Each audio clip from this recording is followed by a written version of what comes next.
Okay, I am very happy to be here, and I will be speaking about Syria.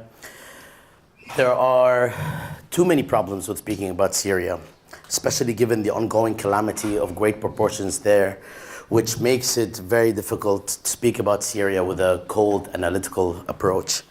But such is the case, and nonetheless, I will also try as much as possible to cut down on some of what I was going to talk about. Specifically, I'm taking out the part on Reconstruction because that alone takes quite a bit of time, and I'll stick to the other parts. I'd like to approach today's topic, shifting policies on Syria, by offering a periodization that brings us up to speed and addresses important junctures, which, for the most part, shape shifting policies and objectives of various actors. I'm hoping that this will not only focus our attention on how we got here in the case of Syria, but also on the difficult road ahead, especially for those of us who are more concerned with what will happen to Syrians rather than with the vagaries of geopolitics. After researching Syria for some 24 years and following significant writings that make their way into public space in Arabic and in English, not least through the weekly media roundup on Jadaliyya that we produced since 2011, it is clear that observers have at least two clear differential objectives and two sorts of observers. One group focuses dominantly or exclusively on implications for geopolitics or politics generally, and another is concerned with implications for the well-being of Syrians without necessarily compromising a broader view.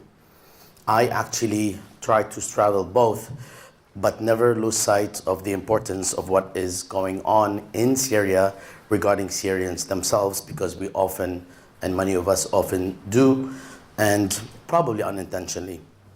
One of the problems is that part of the Syrian dilemma is that the purported rescuers of Syrians from the brutality of the Syrian regime are not qualified to do so, morally or politically, which continues to leave Syrians to be slaughtered left and right, primarily by the regime and its supporters. This refers to the so-called friends of Syria, including the Arab Gulf states, notably Saudi Arabia, Qatar to an extent, Turkey, and the United States. Powerful states that support the Syrian regime, on the other hand, and those who indeed saved it, such as Russia and Iran, never claimed to be in it for the Syrian people in the first place. Quite the opposite, actually, given what they were doing in Syria. A quick tally of the forces assembled among the opposition, notably those who spearheaded the military opposition, revealed long ago an equally grim picture of prospects for liberation, except that only recently did we witness a consensus that these forces were never going to deliver Syrians from Assad in the first place. Yet they were supported by the Friends of Syria that I mentioned for many years. All this to say that despite the fact that the ultimate responsibility lies with the regime's 40+ years of various forms of tyranny and brutality, all those military forces and states and non-state actors, such as individuals that assembled to overthrow the regime by force, and those who came to its aid, have been rather morally reprehensible and or politically bankrupt actors if we consider Syrian democracy to be the goal. I am referring to all actors I mentioned above, either because of their policies in the region, like the United States, or how they run their internal affairs, or both, which applies to most of the others. The only part of the Syrian conflict that continues until today to have legitimacy over and beyond all others are the individuals, groups, and institutions that heralded the uprising and continue to be committed to its original principles of seeking a better, democratic, inclusive, and independent Syria. which is obviously not what the supporters of the Syrian revolution were necessarily prioritizing. These groups' voices have been drowned out and largely marginalized as a major actor on the ground by both regime brutality and the militarization of the uprising and its subsequent transformation into a deadly proxy war. I'll get into the periodization as a way of understanding what's going on, because sometimes a lot of talk on Syria loses sight of some important legacies and trajectories. There are numerous ways to periodize the Syrian uprising or conflict. I was just at 2 workshops in Beirut that deal with Syria, with Syrian researchers involved, and it is evident that any periodization rests on the criteria selected. I will approach this task from a strategic bird's-eye point of view to capture the context within which the conflict proceeds. I think this is running out of batteries or something. In this regard, we have witnessed many stages of the Syrian uprising. If we list them all based on a timeline of sorts, they will be unmanageable and will collapse into a series of events. Instead, I would like to divide the period between 2011 and 2018 into 2 basic phases, where each phase includes several stages, and I will summarize. There are 2 major phases. The first is the war for Syria, and the second is multiple wars within Syria. Each has several stages within it. The first phase I call the war for Syria, namely where the objective is more or less to capture the central government and institutions of the state. This phase extends from March 2011 to December 2016 when the regime recaptured the remainder or the other half of Aleppo from various opposition forces, marking the domination of the regime by the regime of all metropolitan Syrian cities, or what is called Syria al-Mufida, useful Syria. This first phase is quite long and includes various stages that can be divided based on the nature of the uprising and conflict. So I will address a few of those stages within this period between 11 and 16. The first stage is that of the civilian uprising, unarmed civilian uprising, a largely unarmed and legitimate uprising against dictatorship. The purer version of this stage stretches from the beginning of the uprising until sometime in late 2011. Some will argue it stretched way beyond that, but that's when things begin to get into a gray area situation. Civilian protests did actually go on after that and tapered off, but the purer phase lasted during the first year for the most part. The second stage began to put the uprising at risk, the uprising that is committed to the original sentiments, right? Not just an uprising or a revolt in generic terms.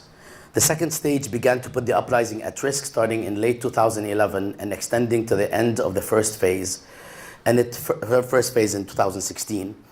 And it refers to the weaponization and militarization of the rebels, armed as they were by various external actors and via internal conquests. That actually put the uprising in jeopardy to begin with. A third stage refers to the full-blown Islamicization in quotation mark. It's always tricky to talk about Islamicization and political Islam and Islamic movements and jihadists and takfiris and so on. So I could spend 2 hours to explain, but I'm just going to move forward.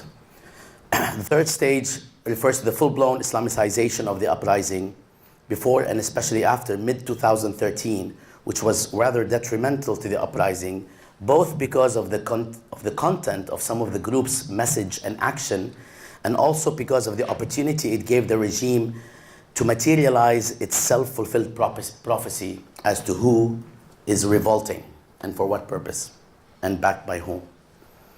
The maturation of this phase in late 2013 and throughout 2014 and 15, exacerbated by the creation and expansion of ISIS, also caused various friends of the Syrian uprising to take pause, as we have seen.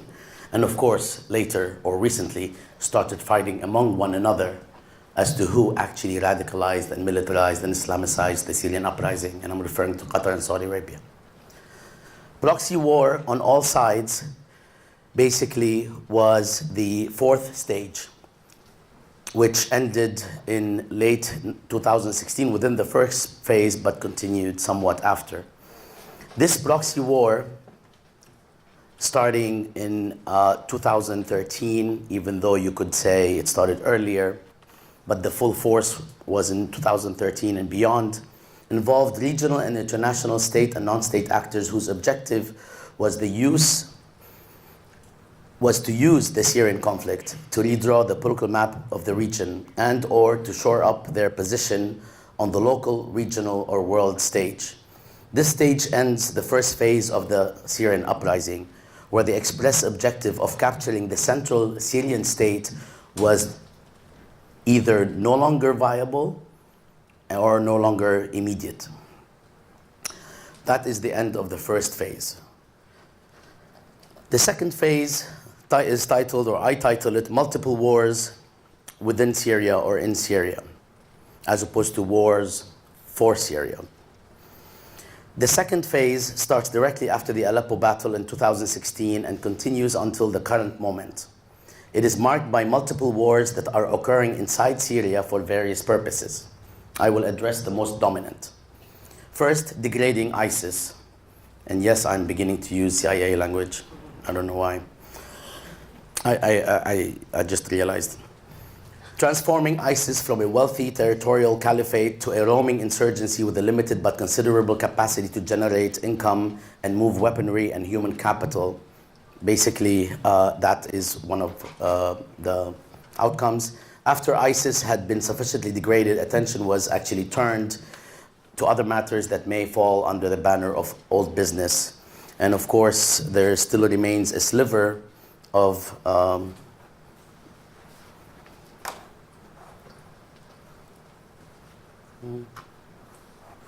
okay. Am I missing something? Kylie?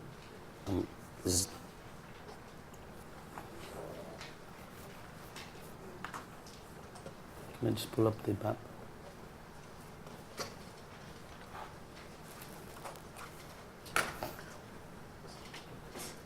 It was just my hand then. Sorry about that.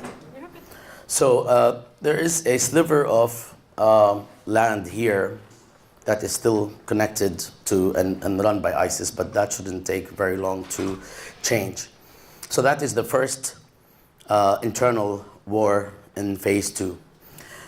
Second, settling scores and restoring territory, which include, first, the regime's attempt to finalize its recapture of territory it lost around Damascus and in the north, which it completed in terms of Damascus for the most part, minus also a small part in Ghouta that is run by ISIS. Less so in the south and the Kurdish-controlled areas as of yet. What is now drawing to a close in Ghouta, large suburbs east of Damascus, is part of the regime's brutal final solution, with part 2 planned for Idlib in the north, the home of the largest coalition of mostly Islamist or jihadist rebels, all in quotation marks, dominated by Hayat Tahrir al-Sham. It remains to be seen if the regime and its allies will strike a medium-term deal with the Turks, who are more or less the guarantors of peace and war in the north. I can't see you, Justin. Turkey, for its part, is trying to dismantle Kurdish-controlled territories and forces to the south of its border, namely the YPG, which it accuses of being affiliated with the PKK, the Kurdish Workers' Party, a separatist group that it deems to be terrorist.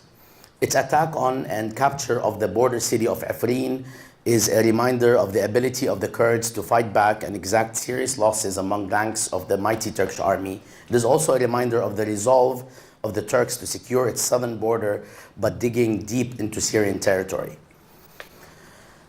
Finally, the second phase includes various forms of escalation of direct regional confrontation between Iran and Israel. This has made clear that we are in large part moving away from a proxy war now towards direct confrontation.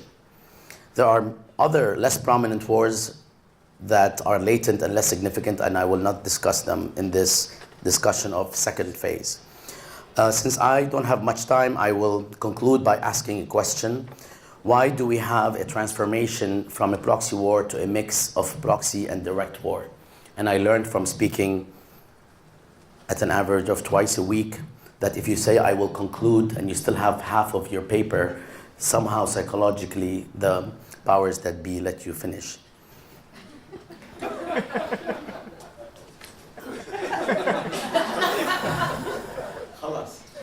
The fact that the goal of having the uprising overthrow the regime has been decisively frustrated plays a significant role. But there are other factors that continue to govern the strategic terrain in this regard. First, the nature of proxy solidarity, which is whether the solidarity with the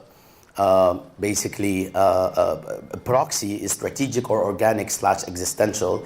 That nature determined how far the sponsor state is willing to go.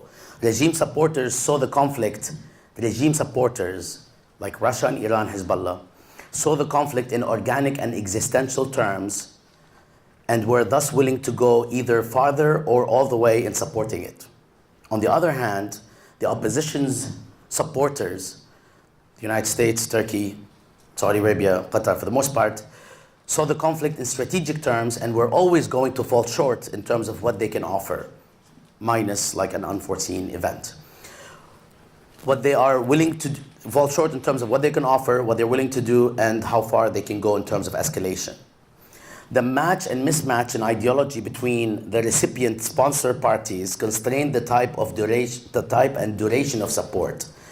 The mismatch between the recipient and sponsor parties did that. The Islamist leanings of the spearhead of the opposition, Islamist as in Islamist or Islamist as in Al-Qaeda-like or so forth, as well as the ties that some factions have to Al-Qaeda, in the case of Jabhat al-Nusra, which is part of the uprising as opposed to ISIS, but has these connections, complicated support and required both discursive and logistical acrobatics just to maintain existing levels of support. Whereas the United States withdrew support and didn't support Al-Qaeda affiliated groups like Jabhat al-Nusra, the CIA kept vetting like crazy all sorts of factions and groups from Tahrir al-Sham or Ahrar al-Sham to others, and it really didn't make any sense if you looked at the content of their messages and how they are not too far from Jabhat al-Nusra, for instance. The contradictions in foreign policy objectives of most supporters of the opposition or opponents of the regime have complicated any large-scale objectives, leaving most sponsor states in a position either to intervene more directly or be satisfied with downgrading their objectives in time and space. Specifically, the Kurdish question divided two of the most potent allies of the opposition, Turkey and the United States, reducing any semblance of collective action among the opponents of the regime.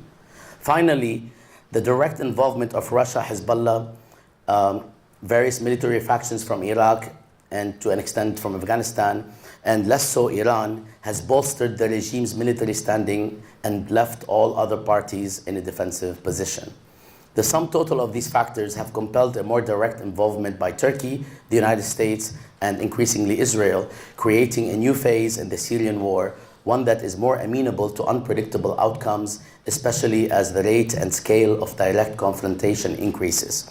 I will not do my official concluding comment. Did you show me the red card? By this point, I figured you just assumed. Okay, but Okay, so I will not abuse this oversight, and I will stop here and hope that we can discuss matters later. Thank you.